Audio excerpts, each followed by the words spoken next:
Hello mga idol, mukbang tayo idol ng pitik. Idol oh.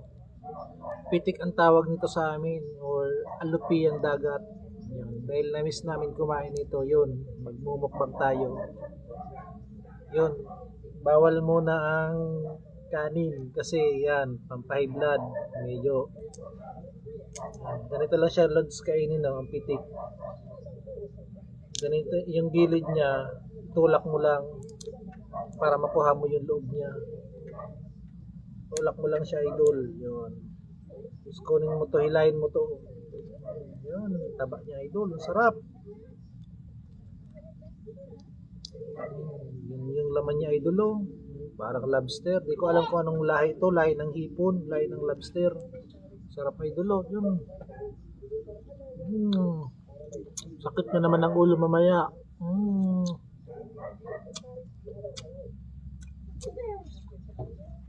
Yung pagluto ko nito mga idol, nilagyan ko ng luya, bawang, sibuyas sa kasili, yun medyo maanghang. So natuyo na siya, nilagyan ko ng mantika. Ito idol pa yung sa likod nyo, may laman pa. Yummy. Medyo masakit lang siyang kainin kasi lumalaban, daming tinik. Tawag nito dito sa amin sa Bicol idol, pitik. Mura lang siya, 50 ang kilo.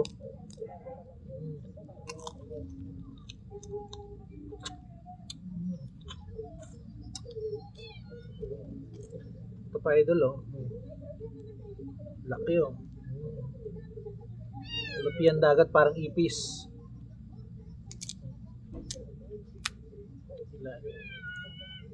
Yun, humihingi na yung pusa namin dito, Lods.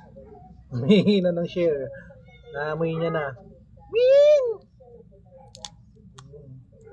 Tanggalin mo lang yung likod niya, idol. Oh. Yung iba, yung pagkain nito, yung pandinudurog para lumabas yung ano, laman niya. Ito, idol. Oh.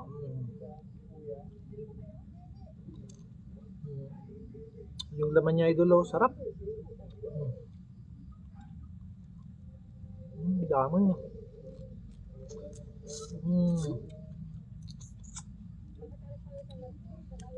Yummy Lodson. Dito pa yun na doon. Tingnan nyo. Palabasin ko yung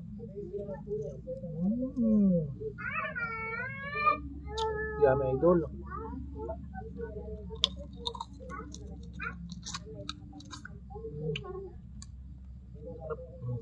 Palad si mga naiwan sa ano niya, mga naiwan sa balat, kailangan pang sundutin.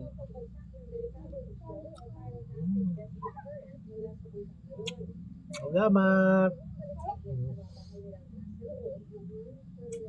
Maging ako Lodson.